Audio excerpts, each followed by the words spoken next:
Sir, ഇപ്പോൾ നമ്മുടെ തിരുവനന്തപുരം നഗരത്തിലും സെക്രട്ടേറിയറ്റിൻ്റെ അവിടെ ഒന്നും നമ്മളിപ്പോൾ ഇത് പ്രതിഷേധക്കാരെ ഒന്നും കാണുന്നില്ല. വളരെ സ്മൂത്തായിട്ട് ജനങ്ങൾക്ക് നടന്നു പോകാൻ പറ്റും, വണ്ടികളിൽ സഞ്ചരിക്കാൻ പറ്റുന്നുണ്ട്. മലയാളി നന്നായോ? ഹാപ്പിയാണോ? ഹാപ്പിയാണ്, ഉറപ്പായിട്ടും. ഡ്രൈവ് ചെയ്യാറുണ്ടോ? ഡ്രൈവ് ചെയ്യൂല്ലെങ്കിൽ ഹാപ്പിയാണ്. വണ്ടിയിൽ പോകാൻ പറ്റില്ലല്ലോ. മറ്റേത് എന്തെങ്കിലും ഒരു ഫംഗ്ഷന് പോകാനാണെങ്കിൽ നമുക്ക് കറക്റ്റ് സമയത്ത് അവിടെ എത്താൻ പറ്റില്ല. പിന്നെ വലിയ പ്രശ്നങ്ങളല്ലേ, എന്നും ജലപീരങ്കി കുറെ പേര് ഉപദ്രവിക്കും. പക്ഷേ ടൂറിസ്റ്റ് അട്രാക്ഷൻ ഈ ബന്ദ് എന്ന് പറഞ്ഞ സാധനം ലോകത്ത് എവിടെയില്ലല്ലോ. അല്ല, അതൊക്കെ സായിപ്പന്മാരെ കണ്ടു മടുത്തു. 10 വർഷത്തെ ഭരണം കൊണ്ട്. അല്ല, അന്ന് വലിയ വർത്താനമൊന്നുമില്ലായിരുന്നു. CPM പ്രതിപക്ഷത്തിരിക്കുമ്പോഴേ ഈ കലാരൂപം അതിന്റെ പൂർണ്ണ രൂപത്തിൽ വരുള്ളൂ. വിരാട രൂപം കാണിക്കുന്നു ഹിന്ദുക്കൾ പറയും. വിരാട രൂപം കാണിക്കുള്ളൂ. കാരണം ആശാവർക്കർമാര് അതൊക്കെ ഒരുപാട് അത് കുറച്ച് ഇതൊന്നല്ല. നിങ്ങൾ ആ സമയത്ത് കേരളത്തില്ലേ ഈ CPM പ്രതിപക്ഷത്തിരിക്കുമ്പോൾ ഇവിടെ ഉണ്ടായിരുന്നോ? കണ്ടിട്ടില്ലേ അതിന്റെ വിരാട രൂപം? ആഴ്ചയിൽ ഒരു ബന്ദ് VS പ്രതിപക്ഷത്തിരുന്ന സമയത്ത് മോനൊക്കെ സ്കൂളിൽ പഠിക്കുമ്പോഴായിരുന്നു. അപ്പോൾ പക്ഷേ ഈ ഒരു അവധി വരുമ്പോൾ നമുക്ക് വലിയ സന്തോഷമായിരുന്നു. സ്കൂളിനും ബന്ധൊക്കെ വരുമ്പോൾ നല്ല സന്തോഷമായിരുന്നു. ഇപ്പൊ അതില്ല, അതിന് മുമ്പും ഇല്ലായിരുന്നു, കുറച്ച് നാളായിട്ടില്ല. VSന്റെ ഈ ഉമ്മൻചാണ്ടി സാറിന്റെ സമയം തൊട്ട് അദ്ദേഹം അവസാന മുഖ്യമന്ത്രി സമയം തൊട്ട് LDF ഒന്ന് പതുങ്ങിയിരുന്നു. കാരണം അത് പിണറായി വിജയനാണ് അതിന്റെ കാരണം. VS അങ്ങനെ താരാവണ്ടെന്നുള്ള രീതിയിൽ. പിന്നെ ബന്ദ് നിരോധിച്ചില്ലായിരുന്നു. ബന്ദ് കോടതി നിരോധിച്ചു. അതവരെ ഹർത്താലാക്കും. പിന്നെ ഹർത്താൽ നിരോധിച്ചാൽ അവർ സത്യാഗ്രഹമാക്കും. സത്യാഗ്രഹം നിരോധിച്ചാൽ നിരാഹാരമാക്കും. ഒക്കെ ഒരേ സാധനം തന്നെ ഓടിക്കൊണ്ടിരിക്കും. ബേസിക്കലി ഇതൊരു ഫിസിക്കൽ പവറിന്റെ എക്സിബിഷൻ ആണല്ലോ. അപ്പം ഇതിന്റെ ഒരു കാര്യത്തിലുള്ള ഈ ഹർത്താൽ എന്നുള്ള അല്ല ബന്ദ് എന്നുള്ള സംഭവം, അല്ലെങ്കിൽ ഇതിലെ പഠിപ്പ് മുടക്ക് എന്നുള്ള സംഭവം, ഇതെല്ലാം ഇന്ത്യയിൽ ഗാന്ധിയാണ് ഇൻട്രൊഡ്യൂസ് ചെയ്യുന്നത്. ഗാന്ധിജിയാണ് അതിന്റെ പ്രൊമോട്ടർ. ഗാന്ധി ഈ രീതിയിൽ ഗാന്ധി പറഞ്ഞത് നോൺ വയലന്റ് ആണ്, ബ്രിട്ടീഷുകാരെ പോലും ആക്രമിക്കരുത് എന്നാണ് അദ്ദേഹം പറഞ്ഞിരിക്കുന്നത്. അപ്പം പിന്നെ അതേസമയം തന്നെ എന്താണ് നമ്മളെ സഹനശക്തി കൊണ്ട് മറ്റുള്ള മാറ്റം വരുത്തണം എന്നുള്ളതാണ്. ഇവിടെ അതല്ലല്ലോ, പോലീസുകാർ ആക്രമിക്കണം. അതിനുമ്പോ പോലീസുകാരെ അറിയും. വെറുതെ റോഡ് സൈഡിൽ കച്ചവടം ഷോപ്പിട്ടിരിക്കുന്ന ഭാഗത്താനെ ചില്ലടിച്ചു പൊട്ടിക്കും. കണ്ട ബസ്സുകൾ മൊത്തം എറിഞ്ഞു പൊട്ടിക്കും. ആളുകളെ രോഗികളൊക്കെ മണിക്കൂറുകളോളം റോഡ് തടഞ്ഞു നിർത്തും. അപ്പൊ എന്താണ് ഗാന്ധി പറഞ്ഞത്? അതിന്റെ എന്നിട്ട് ഇത് ഗാന്ധിയാണ് തുടങ്ങി വെച്ചത്. ഗാന്ധി എന്ത് ചെയ്യാനാ? നിങ്ങൾ വൃത്തിയിട്ടാണെങ്കിൽ ഗാന്ധി വിചാരിച്ചു ഇത് ഫാസിസമാണ്. ഇത് ഹിറ്റ്ലറൊക്കെ ഗുണ്ടകൾ, എല്ലാ കാലത്തും ഗുണ്ടകൾ കാണിച്ചിട്ടുള്ള സാധനം. ഇതിന്റെ പ്രധാനപ്പെട്ട വക്താക്കൾ CPM ആയിരുന്നു. കോൺഗ്രസ്സുകാർ ഇത് ഇവരെ കണ്ടുപഠിച്ചതാണ്. കാരണം ഇവര് ചെയ്യുമ്പം ഇവര് ചെയ്തിട്ടില്ലെങ്കിൽ ഇവർക്ക് വിലയില്ലാതാവുമല്ലോ. പക്ഷെ കോൺഗ്രസ്സുകാരാണ് മാച്ചല്ല. കോൺഗ്രസ് പലപ്പോഴും വല്ല INDUCക്കാരൻ എവിടെയെങ്കിലും ഒളിഞ്ഞു നിന്ന് ഇറങ്ങാനൊക്കെ ഉള്ളൂ. മാത്രമല്ല കോൺഗ്രസ്സുകാരൻ ഇങ്ങനെ ഒരു കേസ് കുടുങ്ങി കഴിഞ്ഞാൽ സംരക്ഷിക്കാൻ പാർട്ടിയില്ല. മറ്റേതല്ല, സംരക്ഷിക്കാൻ കേസ് കുടുങ്ങിയാൽ അത് ജാമ്യത്തിലെടുക്കാൻ KSRTCയിലെ ജീവനക്കാരുണ്ടാവും. അങ്ങനെ ഞങ്ങളൊക്കെ പണ്ട് സഭ ഉണ്ടായ സമയത്ത് ഞാനൊന്നും ഈ പരിപാടിക്ക് പോയില്ല, എനിക്കന്നതിന് താല്പര്യമില്ല. അപ്പൊ ഇപ്പൊ വലിയ നേതാക്കന്മാരായിരിക്കും പല ആളുകളും അന്ന് എൻ്റെ സുഹൃത്തുക്കളാണ്. ഇവരൊക്കെ അന്ന് ജാമ്യത്തിലെടുത്തിട്ട് KSRTCയിൽ അവിടെ ഒരു അങ്കിൾ ഉണ്ടായിരുന്നു. ഈ അങ്കിളാണ്. ഇവരെല്ലാവരും അദ്ദേഹത്തിന്റെ അടുത്ത് പോയി ക്യൂ നിൽക്കും. സാർ, ഇപ്പൊ കോളേജുകളിലും ഇങ്ങനെ പ്രതിഷേധ പ്രശ്നങ്ങളൊന്നും ഇല്ല അല്ലേ? കോളേജുകളിൽ അടിയും പ്രശ്നങ്ങളൊന്നും ഇല്ല. അല്ല, മുമ്പത്തെ അത്രയല്ല. ഞങ്ങളെ കാലഘട്ടത്തിൽ സ്ഥിരമായിരുന്നു. ഇപ്പം ഉണ്ട്. ഇപ്പൊ അടുത്ത കാലത്ത് ഇപ്പം എനിക്കറിയാവുന്ന ചില പിള്ളേര് തിരുവനന്തപുരത്ത് തന്നെയുള്ള ഒരു BA പഠിച്ച അമ്മ വേറൊരു കോളേജിൽ പോയി. അവരവിടെ KSന്റെ യൂണിറ്റ് ഇട്ട് അവന്മാര് അവിടെ നിന്നാണ് ഈ പഞ്ചായത്ത് ഇലക്ഷൻ തൊട്ടുള്ള ഇവരുടെ തോൽവി തുടങ്ങുന്നത്. ഞാൻ അങ്ങനെ പറയാം. അവരവിടെ പിടിച്ചു. പക്ഷെ അവന്മാരെ പിടിച്ച പിന്നെ അന്ന് അവന്മാരെ തല്ലാൻ നോക്കി. അത് ഇലക്ഷൻ റിസൾട്ട് വന്ന സമയത്ത്. പിന്നെ അത് കഴിഞ്ഞിട്ട് ഇവരുടെ യൂണിയൻ റൂം ഉണ്ടല്ലോ, യൂണിയൻ റൂമിൽ ഇവർ ചെഗുവേരന്റെ ചിത്രം വരച്ചു ചെയ്തു. ചെഗുവേര ഈ ചുരുട്ടും വലിച്ചുകൊണ്ടിരിക്കുന്നത്. ഈ ചുരുട്ടിനുള്ള കഞ്ചാവാന്നാണ് ലാറ്റിൻ അമേരിക്കക്കാർ പറയുന്നത്.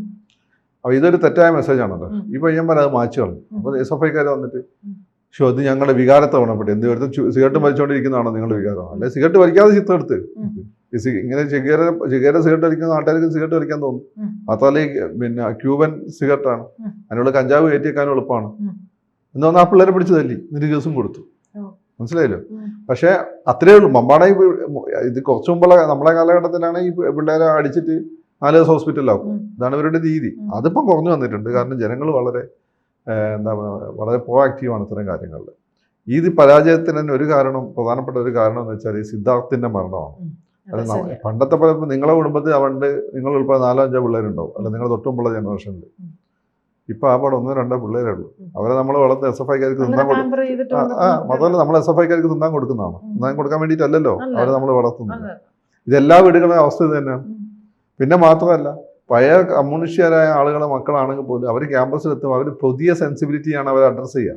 അപ്പോൾ അത് ഇവർക്കെതിരായിരിക്കും. അങ്ങനെ അവർ മനുഷ്യന്മാരായി ജീവിക്കുമ്പോൾ എന്ന് വെച്ചാൽ അവർ ചോദ്യങ്ങൾ ചോദിക്കുമ്പോൾ, അവരുടേതായ രാഷ്ട്രീയ ബോധം പഠിക്കുമ്പോൾ അവരെ ഇവന്മാർ തല്ലിക്കൊല്ലുകയും ചെയ്യുകയാണെങ്കിൽ ക്ഷമിക്കാൻ പറ്റും. അപ്പോൾ ഇങ്ങനെയുള്ള സംഭവങ്ങൾ ഒരുപാട് ആവർത്തിച്ചിട്ടുണ്ട്. അപ്പോൾ ഇങ്ങനെയുള്ള വരുന്ന സമയത്ത് ഇവർക്ക് ഒന്നോ രണ്ടോ ഇവരെ ആളുകളെ തല്ലിക്കൊന്ന കേസ് ഒന്നീ പഴയ കേസായിരിക്കും, അല്ലെങ്കിൽ ഒരു റിയാക്ഷന്റെ ഭാഗമുണ്ടായ കേസായി. അങ്ങനെ പറയാൻ ഇവിടെ ന്യായീകരിച്ചുകൊണ്ടിരുന്നത്. അപ്പോൾ അത് പക്ഷേ പൊതുസമൂഹം എതിരാണ് എന്ന് മനസ്സിലാക്കിക്കൊണ്ട് തന്നെ ഇപ്പം അത്ര അങ്ങോട്ട് ചെയ്യുന്നില്ല. എങ്കിൽ പോലും യൂണിവേഴ്സിറ്റി കോളേജ് നിങ്ങൾക്ക് ASUവിന്റെ യൂണിറ്റ് ഇടാൻ പറ്റില്ല, ABPയുടെ യൂണിറ്റ് ഇടാൻ പറ്റില്ല, മനസ്സിലായില്ലേ? വേറെ ചില കോളേജുകൾ SFIയുടെ യൂണിറ്റ് ഇടാൻ പറ്റില്ല, അവിടെ ABP വളരെ സ്ട്രോങ് ആണ്. അപ്പം ഇങ്ങനെയുള്ള പ്രോബ്ലം ഉണ്ട്. അപ്പോൾ ഇവിടെ രണ്ട് കാരണങ്ങളുണ്ട്. ഒന്ന്, പൊതുസമൂഹം വളരെ അലേർട്ടാണ്. നമ്മളെ കുട്ടികളെ അവന്മാർ കൊല കൊടുക്കാൻ വേണ്ടിയിട്ടല്ല ഉണ്ടാക്കുന്നത്. അവർക്ക് മാന്യമര്യാദക്ക് ഡിഗ്നിറ്റിയോടുകൂടി ഇൻറ്റഗ്രിറ്റിയോടുകൂടി ജീവിക്കാൻ പറ്റണം. അല്ലെ അവർ കവാർഡ്സായിട്ട് ജീവിക്കാനും അവർ നമ്മൾ പഠിപ്പിച്ചിട്ടില്ല. അവർ പറയാനുള്ളത് അവർ പറയും. ഒന്നെങ്കിൽ അവർ ശവത്തെ പോലെ കവാർഡ്സായിട്ട് ജീവിക്കണം, അല്ലെങ്കിൽ ഇവന്മാരെ തല്ലുകൊള്ളണമെന്ന് വെച്ചാൽ അംഗീകരിച്ചു കൊടുക്കാൻ ഇവിടെ ഒരു പാരന്റും തയ്യാറല്ല. അതാണ് ഒരു ഘടകം. രണ്ടാമത്തെ ഘടകം എന്ന് വെച്ചാൽ കോടതിയൊക്കെ ഇടപെട്ട് കുറേ നിർദ്ദേശങ്ങൾ കൊണ്ടുവന്നിട്ടുണ്ട്. നിയമങ്ങൾ ശക്തമാണ്. പൊതുമുതലൊക്കെ നശിപ്പിച്ചു കഴിഞ്ഞാൽ കൊടുക്കേണ്ടി വരും. പീഡീനെ ഇറങ്ങുന്നവനൊക്കെ അനുഭവിക്കുന്നുണ്ടല്ലോ. ഒന്നത് മീഡിയ വളരെ സജീവമാണ്. ഇപ്പൊ എനിക്കറിയാവുന്ന ഒരു കോളേജിൽ ഒരു കുട്ടീനെ SFIക്കാരല്ല വേറൊരു ടീം പിടിച്ചടിച്ചു, ABPക്കാരൻ പിടിച്ചടിച്ചു, KSUക്കാരൻ പയ്യാണ്. ഈ വയ്യൻ ക്യാമറ കെട്ടായി വന്നത് വിട്ടുപോയി. 10 പിള്ളേ അല്ലെങ്കിൽ ജോലിയൊക്കെ കിട്ടേണ്ടതായിരുന്നു. അതൊക്കെ മുടങ്ങുന്ന അവസാനം എങ്ങനെയൊക്കെ കോംപ്രമൈസ് ചെയ്ത കൈയും കാലം പിടിച്ചിട്ട്. അപ്പോൾ ആ സംഭവം ഉണ്ട്. ഇതിനൊരു പേടിയുണ്ട്. പിന്നെ മുമ്പത്തെ പോലെ പെമ്പിള്ളേർ ഇപ്പം വന്ന് ധൈര്യവും സാക്ഷി പറയും. പണ്ടത്തെ പോയി പേടിച്ചിട്ട് കല്യാണം മുടങ്ങി മിണ്ടാതിരിക്കില്ല. ഇപ്പൊ യൂണിവേഴ്സിറ്റി കോളേജിൽ തന്നെ യൂണിറ്റ് ഉള്ളത് ഈ പിന്നെ മുജാഹിദിനെയും STPIയുടെ ഒക്കെ സ്റ്റുഡന്റ് വിങ്ങിനാണ്. ഈ 18 പെമ്പിള്ളേർ അവിടെ യൂണിറ്റ് ഇട്ടുണ്ട്. ഇവർക്കൊന്നും ചെയ്യാൻ പറ്റില്ല. ഒന്ന് പെമ്പിള്ളേരാണ്, പക്ഷെ അവിടെ KC പങ്കുവച്ചിന്റെ മുഖത്തടിച്ചിട്ടുണ്ട്. പക്ഷെ ഇവരെ തൊടില്ല. ഇത് STPI ആണ്. 18 പെമ്പിള്ളേരാണ്. തൊട്ടാ വിവരം അറിയും. അവര് തന്ത്രപരമായി കളിച്ചു. ഇപ്പൊ KSUക്കാർക്ക് പ്രവർത്തിക്കാൻ പറ്റുന്ന സ്ഥലത്താണ് STPIന്റെ വിങ്ങിന് പ്രവർത്തിക്കുക. STPI ജമാഅത്തെ ഇസ്ലാമിയുടെ ഒരു സ്റ്റുഡന്റ് വിങ് ഉണ്ട്. അവരവിടെ ഉണ്ട് യൂണിവേഴ്സിറ്റി കോളേജിൽ. ഇതൊക്കെയാണ് ഫാക്ടേഴ്സ്. പിന്നെ അതിന്റെ എല്ലാം ഉപരിയായിട്ട് ഈ CPM മുമ്പ് ഭരണത്തിലുണ്ടായിരുന്നില്ലല്ലോ. ഈ ഭരണത്തിലില്ലാത്തതുകൊണ്ട് അവരെ സംബന്ധിച്ചിടത്തോളം ഒരു പ്രോബ്ലം എന്ന് വെച്ചാൽ അവർക്ക് ഈ എന്ത് ചെയ്യാമായിരുന്നു. ഈ ഭരണത്തിൽ വന്ന് ഇവർ ഇന്നോവയിലൊക്കെ കയറി ഇവർക്ക് സുഖം പിടിച്ചു. ഇവർക്കും ഇപ്പൊ ഇങ്ങനെ വെറുതെ ട്രാഫിക് മുടങ്ങിക്കുന്ന നേതാക്കന്മാർക്കും ഇഷ്ടമല്ല. പിന്നെ മാത്രമല്ല, ഇനി ഇവർ വല്ല ഏതോ വന്നു കഴിഞ്ഞാൽ ആർക്ക് ബുദ്ധിമുട്ടാവും?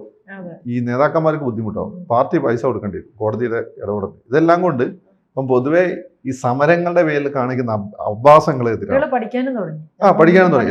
ഞാൻ സുരേഷിനോട് സംസാരിക്കുന്നു, BJPയുടെ. ഒന്നല്ലെങ്കിൽ വേറെ ഒന്ന് പഠിക്കാൻ തുടങ്ങി. അവർക്ക് എന്തെങ്കിലുമൊക്കെ ചെയ്യാറുണ്ട്. പണ്ടൊന്നും ചെയ്യാണ്ടായിരുന്നില്ല. പിന്നെ ഇവർ കാണുന്നതാണ്, ഇവരെ ഉപയോഗപ്പെടുത്തിക്കൊണ്ട് മറ്റുള്ള വളരുന്ന ഇവർ കാണുന്നതാണ്. അത് അംഗീകരിച്ചു കൊടുക്കാൻ ഇവർ തയ്യാറല്ല. ഞാനൊക്കെ BJPയുടെ സുരേഷിനോട് സംസാരിക്കും. സുരേഷ് വന്നൊരു കാര്യമാണ്, പണ്ടത്തെ പോലുള്ള സമര രീതികളൊന്നും ഇപ്പം BJPനെ തെരുവിൽ കാണുന്നില്ല. അത് വന്ന് വല്ല BJP വിരുദ്ധരും രംഗത്തടിക്കുന്നുണ്ട്. അത് BJP വിരുദ്ധരാ ബേസിക്കലി. അപ്പൊ നാട്ടുകാരെ കൂടുതൽ വെറുപ്പിക്കേണ്ടെന്ന് അവർ തീരുമാനിച്ചു. അപ്പൊ രാജീവ് വന്നത്തിന്റെ സമര ആവാസങ്ങൾക്കെതിരാണ്. മറിച്ച് സ്മാർട്ട് വർക്ക് ജനങ്ങളുടെ ജീവിതത്തിൽ നേരിട്ട് ഇടപെടുക, അതാണ് അവർ ഉദ്ദേശിക്കുന്നത്. അപ്പോൾ ഇതാണ് ഇതിന്റെ ബേസിക് കാരണം. നാട്ടുകാർ റിയാക്ട് ചെയ്തു തുടങ്ങി, കോടതികൾ ശക്തമായി ഇടപെട്ട് തുടങ്ങി. പിന്നെ പണ്ടത്തെ പോലെ എന്തിനും ഒരു പണിയില്ല എന്തിനും നിൽക്കുന്ന ആളുകൾ ഇപ്പം ഇല്ല. കൂടുതൽ വാർത്തകളും വിശേഷങ്ങളും നിങ്ങളിലേക്ക് എത്താൻ ABC മലയാളം സബ്സ്ക്രൈബ് ചെയ്യുക, ബെൽബട്ടനും അമർത്തുക.